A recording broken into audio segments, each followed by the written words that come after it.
இன்னைக்கு நம்ம little super stars TV மொபைல்னு ஸ்கிரீன் அடிக்ஷன்ல முழுகி போகாம ஓடி ஆடி விளையாடி ஹெல்தியாவும் ஷார்ப்பராவும் வளரணும் இல்லையா? 50+ kids centric amenities. Stepstone Viram phase 2 kids themed apartments. Stepstone Viram Phase 2 காட்டுப்பாக்கம்ல premium 2 and 3 BHK apartments just 79 lakhs all inclusive.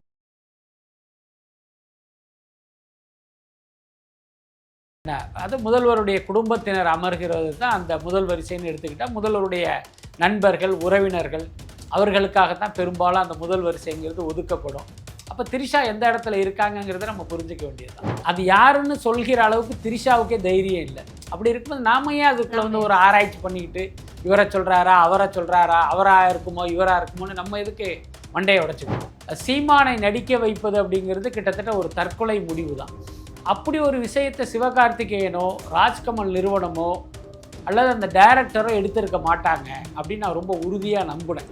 சீமானை கொண்டு வந்ததின் மூலமாக அந்த சேயன் படத்தின் வெற்றியை இவங்களே குழி தோண்டி புதைச்சிட்டாங்க. அப்படிதான் நான் நினைக்கிறேன். பட் ஆனால் இன்னும் டைம் இருக்குது. நம்ம ஒரு தப்பான முடிவெடுத்துட்டோங்கிறத புரிஞ்சுக்கிட்டு சீமானை ரீப்ளேஸ் பண்ணிட்டாங்கன்னா அந்த படம் தப்பிச்சிடும். ஆனால் சீமான் அந்த படத்தில் இருந்தால் சேயன் படத்தை அந்த முருகனால் கூட காப்பாற்ற முடியாது. பேரும் அல்லம்படி 6 முதல் 60% வரை ஆடி தள்ளுபடியுடன் சூப்பர் சரவணா ஸ்டோர்ஸ், சென்னை, மதுரை, கோவை. அதே மாதிரி வந்து இப்போ விஜய் அவர்கள் வந்து சிஎம் ஆயிட்ட அப்புறம் வந்து வர முதல் சுதந்திர தினம் இன்னைக்கு வந்து கொடி ஏற்றி இருக்காங்க. அந்த ஈவெண்ட்ல வந்து நிறைய வந்து எதிர்பார்ப்புகள் எல்லாமே இருந்துச்சு. த்ரிஷா அவர்களுமே வந்து எதிர்பார்க்காத சிலர் எதிர்பார்த்திருப்பாங்க, சிலர் நிறைய பேர் வந்து எதிர்பார்க்காம இருந்திருப்பாங்க. ஸோ அவங்களுமே வந்து அந்த ஃபிளாக் ஹாய்ஸ்டிங்க்கு போயிருப்பாங்க. ஸோ இப்போ ரீசெண்டாக வந்து அவருடைய விவாகரத்து வழக்கை வந்து வாபஸ் வாங்கியிருந்தாங்க. இதுக்கு மேலே இந்த மாதிரி எதுவுமே நடக்காது அப்படின்ற ஒரு மனநிலை இருந்தப்போ இப்படி வந்து ஒன்று நடந்திருக்கு. ஸோ இதை பற்றி என்ன நினைக்கிறீங்க சார்? இல்லை, அதாவது இப்போ இந்த சுதந்திர தின விழா கொண்டாட்டத்தில் கலந்து கொள்கிற உரிமை வந்து எல்லாருக்குமே இருக்குது. ஏன்னா ஒவ்வொரு குடிமகனுமே அங்கே கலந்துக்கிறதுக்கான உரிமை பெற்றவர்கள் தகுதி அடைந்தவர்கள் தான். இப்போ திரிஷாவும் அந்த மாதிரி அதில் கலந்துக்கிட்டாங்க அப்படின்னு நம்ம அதை ஒற்றை வார்த்தையில் அதை கடந்து போயிடலாம். ஆனால் என்ன ஒன்று அப்படின்னா, நீங்கள் கேட்ட மாதிரி சமீபத்தில் வந்து சங்கீதா அவர்கள் அந்த விவாகரத்து வழக்கை வந்து அவங்க வாபஸ் வாங்கினாங்க. அதை வைத்து வந்து நிறைய பேருக்கு வந்து ஒரு நம்பிக்கை என்னன்னா, இனி அவங்க குடும்ப வாழ்க்கையில் எந்த பிரச்சனையும் இல்லை, இன்னொரு பக்கம் இவங்க வாழ்க்கைக்குள்ளே திரிஷா வரமாட்டாங்கங்கிற மாதிரியான ஒரு எதிர்பார்ப்பு இருந்தது. கிட்டத்தட்ட சோஷியல் மீடியாவில் அது நிறைய பேர் அந்த கருத்தெல்லாம் பகிர்ந்தாங்க. இன்றைக்கி அது எல்லாம் பொய்யாகிற மாதிரி வந்து இவங்களுடைய வருகை இருந்தது உண்மையிலேயே அவர்களுக்கு அதிர்ச்சியை கொடுத்துருக்கும். ஓகே சார், அதே மாதிரி பார்த்தோம்னா அந்த ஃப்ரண்ட் ரோலயே வந்து விஜய் சாரோட அப்பா அம்மா உட்காந்துட்டு இருக்காங்க, பக்கத்துலேயே போய் த்ரிஷா அவர்களுமே உட்காந்துட்டு இருக்காங்க. மோஸ்ட்லி எல்லாருமே வந்து அதுதான் இப்போ பார்க்கறதுக்கு வந்திருந்தாங்கன்னா வேற எங்கேயாச்சும் உட்காந்துருக்கலாம். அதையே ஃப்ரண்ட் சீட்டில் வந்து இடம் கொடுக்கணும் அப்படின்ற ஒரு விஷயமும் வந்து போயிட்டு இருக்குல்ல சார்? அதாவது என்னன்னா, அந்த முதல் வரிசையில் உட்காருவதற்குன்னு ஒரு இது இருக்குது. என்ன, அது முதல்வருடைய குடும்பத்தினர் அமர்கிறது தான் அந்த முதல் வரிசைன்னு எடுத்துக்கிட்டால் முதல்வருடைய நண்பர்கள் உறவினர்கள் அவர்களுக்காகத்தான் பெரும்பாலும் அந்த முதல் வரிசைங்கிறது ஒதுக்கப்படும். அப்போ திரிஷா எந்த இடத்துல இருக்காங்கங்கிறத நம்ம புரிஞ்சிக்க வேண்டியதுதான். ஓகே சார், அதே மாதிரி வந்து த்ரிஷா அவர்கள் வந்து ரீசெண்டாக நிறைய ஸ்டோரிஸ் வந்து போட்டுட்டு இருக்காங்க. அதுலேயுமே வந்து முக்கியமாக ஒன்று என்ன போட்டிருந்தாங்கன்னா, இந்த வயசில் வந்து நடிக்கிறது வந்து ரொம்பவே அசிங்கமாக இருக்கு, நீங்கள் வந்து போயிட்டு சம்பாதிக்கிற வழியை பாருங்கள், அந்த மாதிரி சம்மந்தப்பட்ட ஒரு இது வந்து போட்டிருந்தாங்க. நிறைய பேர் வந்து இது விஜய் அவர்களையோ சங்கீதா அவர்களையோ குறிப்பிடுறாங்க அப்படின்ற மாதிரி நிறைய பேர் சொல்லிட்டு இருந்தாங்க. அது என்ன சார்? இல்லை, அது அவங்க எந்த பேரும் மென்ஷன் பண்ணி போடலை, ஏதோ ஒரு கிசு எழுதுகிற மாதிரி போட்டிருக்காங்க. அதனால் அவங்க யாரை சொல்கிறாங்கங்கிறது நமக்கு தெரியாது. எல்லாத்துக்கும் மேலே நான் சொல்கிறது என்னன்னா, ஊடகங்களுக்கு சொல்கிறதும் மக்களுக்கு சொல்கிறதும் ஒன்று தான். அது யாருன்னு சொல்கிற அளவுக்கு திரிஷாவுக்கே தைரியம் இல்லை. அப்படி இருக்கும்போது நாம ஏன் அதுக்குள்ள வந்து ஒரு ஆராய்ச்சி பண்ணிக்கிட்டு இவரை சொல்கிறாரா அவரை சொல்கிறாரா அவராக இருக்குமோ இவராக இருக்குமோன்னு நம்ம இதுக்கு மண்டையை உடைச்சிக்கணும். அதனால் என்ன கேட்டால் இது போன்ற அக்கப்போர்களெல்லாம் நம்ம கடந்து போயிடணும். ஓகே சார், இப்போ வந்து சங்கீதா அவர்கள் வந்து இந்த விவாகரத்து வழக்கை வந்து வாபஸ் வாங்கியிருந்தாங்க. கோர்ட் தரப்புலையுமே இருந்து வந்து உங்களுக்கு ஏதாச்சும் ப்ரெஷர் வந்துச்சா அப்படின்ற மாதிரி நிறைய கேள்விகளை வந்து முன் வச்சிருந்தாங்க. இன்னொரு விஷயம் என்ன சொல்றாங்கன்னா, விஜய் அவர்கள் வந்து இப்போ வந்து ஒரு நல்ல பிளேஸ்ல இருக்காரு, அவரை பகச்சுக்கிறது வந்து நமக்கும் வந்து நம்ம பையன் வந்து இப்போ டைரக்டர் ஆகிறா, ஸோ அவங்களுக்கும் வந்து பாதிப்பு ஏற்படும் அப்படின்றதுனால வாபஸ் வாங்கிட்டாங்களான்ற கேள்வி இருக்கு. ஸோ நீங்க என்ன நினைக்கிறீங்க சார்? இல்லை, அதான் இது விஜய் சங்கீதா 2 பேருக்குமான விஷயங்கிறது அவருடைய தனிப்பட்ட விஷயம்தான். இதுக்குள்ளார நம்மை போன்ற ஊடகங்கள்லாம் உள்ளே போய் வந்து ஆராய்ச்சியே பண்ணக்கூடாது. அதுதான் முக்கியமான விஷயம். அதே நேரம் ஊடகங்களாக நம்மளுடைய எல்லை என்ன அப்படின்னா, நடிகர் விஜய் அவர் மனைவி விவாகரத்து வழக்கு கோர்ட்டுக்கு வந்திருக்கு. எப்படி நமக்கு தெரியும்னா அவங்களே மனு தாக்கல் பண்ணியிருக்காங்க. அதை வைத்து அதை ஆதாரமாக கொண்டு ஒரு செய்தி வெளியிடுவதோடு நம்ம நின்றுக்கணும். அதுக்கு மேலே ஊடகங்களுக்கு எந்த ரோலுமே கிடையாது. இது காரணமா அது காரணமா, இவர் மேலே தப்பா அவர் மேலே தப்பாங்கிற ஒரு ஆராய்ச்சிக்குள்ளே நம்ம போகவே கூடாது. அதுக்கப்புறம் நீங்கள் கேட்ட மாதிரி இப்போ அவங்க வந்து விவகாரத்து வழக்க வாபஸ் வாங்கிட்டாங்க.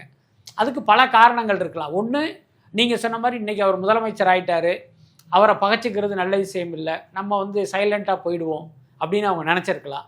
அல்லது அவுட் ஆஃப் கோர்ட் செட்டில்மெண்ட்டில் இந்த விஷயத்தை முடிச்சுக்கலான்னு அவங்க நினச்சிருக்கலாம். அல்லது பழசை மறந்துட்டு மீண்டும் சேர்ந்து வாழலாங்கிற ஒரு முடிவுக்கு வந்திருக்கலாம். ஏதோ ஒன்று நடந்திருக்கும்.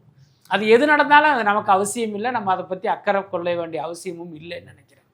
ஓகே சார், அடுத்ததா பார்க்கும்போது வந்து சேயோன் படம், சிவகார்த்திகேயன் நடிப்புல வர சேயோன் படத்துல வந்து சீமான் அவர்கள் நடிக்கிறதா வந்து ஒரு விஷயம் வந்து பரவிட்டு இருக்கு. அது உண்மையா சார்? ஆமா, சீமான் நடிக்கிறது உண்மைதான், அதுல எந்த மாற்றமே இல்லை. அந்த செய்தி நான் முதல்ல கேள்விப்படும்போது நான் நம்பலை.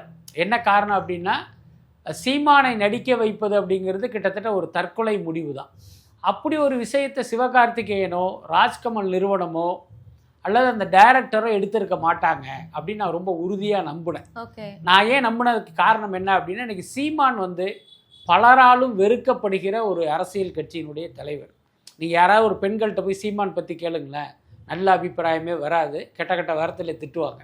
விஜயலட்சுமி விவகாரம், அப்புறம் இவர் பொதுவெளிகள் பேசுகிற அந்த கெட்ட வார்த்தைகள் எல்லாமே பெண்கள் மத்தியில் இவர் மீது வந்து ஒரு பெரிய அருவருப்பான எண்ணம் தான் இருக்குது.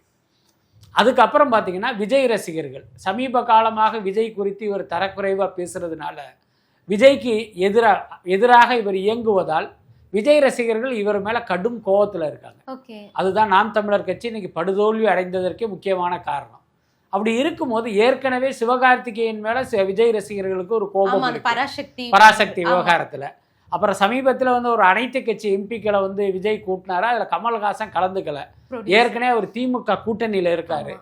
அதனால அவர் மேலேயும் வந்து இவங்க ஒரு அதிருப்தியில் இருக்காங்க. அப்போ விஜய் ரசிகர்களுக்கு பிடிக்காத கமல்ஹாசன் தயாரிப்பில் விஜய் ரசிகர்கள் வெறுக்கிற, இன்னும் சொல்ல போனால் 100 வருஷமானாலும் சிவகார்த்திகேயனை இவங்க மன்னிக்க மாட்டாங்க, அந்த அளவுக்கு வெறுப்புக்குள்ளாகி இருக்கும் சிவகார்த்திகேயன் ஹீரோவாக நடிக்கிற படத்தில் நீங்கள் விஜய் ரசிகர்கள் வெறுக்கிற சீமானு நடித்தா என்ன ஆகும்? அப்போ இப்படி ஒரு விஷயம் நடந்திருக்காதுன்னு நான் நினச்சேன்.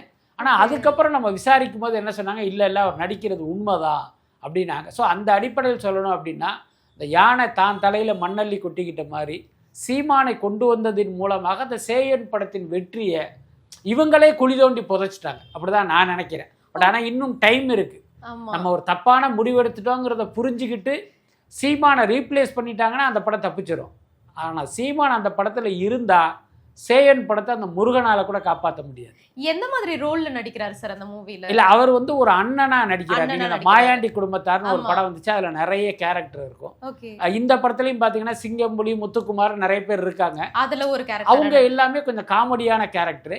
இவர் மட்டும் பாத்தீங்கன்னா கொஞ்சம் சென்சிபிளா பேசுற, ஏன்னா அதுவே லாஜிக்கா இடிக்குது. ஏன்னா சீமான் என்னைக்கும் சென்சிபிளா பேச மாட்டாரு.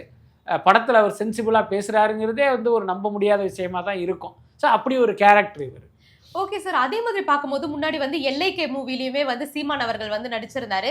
இது மட்டும் இல்லாமல் நிறைய ஸ்டேஜில் வந்து அவர் என்ன சொல்லியிருக்காருன்னா, உங்களுக்கான தலைவனை வந்து திரையில தேடாதீங்க, தரையில தேடுங்க அப்படின்னு சொல்லியிருக்காரு. அப்படி சொல்லிட்டு இவரே வந்து இப்போ ஃபுல் டைமா நடிக்கிறதுக்கு போயிடுறாரு சார். அதான் சீமான் வந்து எப்பேற்பட்ட போலியான நபருங்கிறத இதன் மூலமாக நீங்கள் புரிஞ்சுக்கலாம். என்னன்னா, இப்போ அரசியலில் வந்து நமக்கு செல்ஃப் எடுக்காதுங்கிறத அவர் புரிஞ்சுக்கிட்டாரு.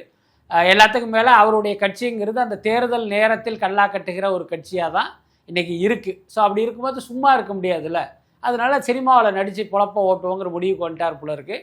அது மட்டும் இல்லை, இப்போ பல தயாரிப்பாளர்கள் ஹீரோக்களுக்கு ஃபோன் போட்டு இவர் வந்து நட்பை புதுப்பிச்சுக்கிட்டு இருக்காரு. முன்ன அரசியலில் பிஸியாக இருக்கும்போது சினிமாக்காரங்கள்ட்டேருந்து கொஞ்சம் விலகி இருந்தார். இப்போ இவரே வாலண்டரியாக ஃபோனை போட்டு பல பேரோட பேசிக்கிட்டு இருக்காரு. அதோட அர்த்தம் என்னன்னா, படம் ஆரம்பிச்சிங்கன்னா நம்மளை மறந்துடாதீங்க, அண்ணே அப்பா ஏதாவது ரோல் இருந்தா நமக்கு வந்து எதுமே வொர்க் அவுட் ஆகலன்னு திரும்பவும் சினிமா. நிச்சயமாக நீங்க பாருங்க, இன்னும் அடுத்தடுத்த மாதங்களில் சீமானுடைய இந்த சினிமா செயல்பாடுகள் கொஞ்சம் தீவிரமடையும். இதன் மூலமாவே அவர் எப்பேற்பட்ட போலியான நபர் அப்படிங்கிறத மக்கள் புரிஞ்சுக்கலாம். ஏன்னா நீங்க விஜய் குறித்து பேசும்போது அவர் வந்து ஒரு சினிமாக்காரனா நீங்க மக்கள் கிட்ட போய் முன்னிறுத்துறீங்க, தலைவனை வந்து திரையில் தேடாத அப்படின்றீங்க. ஆனா நீங்க என்ன நினைக்கிறீங்க, விஜய் இந்த அளவுக்கு வளர்ந்ததுக்கே சினிமா புகழ் தான் காரணம். அப்போ நமக்கும் அந்த சினிமா புகழ் வேணும்ட்டு நீங்கள் சினிமாக்குள்ளே வர்றீங்க. நான் என்ன சொல்கிறேன், ஒரு விஷயத்தை நீங்கள் வந்து சரியில்லைன்னு விமர்சிக்கும் போது நீங்கள் அதிலிருந்து விலகித்தானே நிற்கணும். அப்போ நீங்களே அதுக்குள்ளார ஒரு காலை வச்சுக்கிட்டு எப்படி சினிமாவை வந்து விமர்சிக்க முடியும்? ஓகே சார், இன்னைக்கு நிறைய விஷயங்களை வந்து எங்க கூட பகிர்ந்துக்கிட்டீங்க. உங்களுடைய நேரத்துக்கு ரொம்பவே நன்றி சார். நன்றி.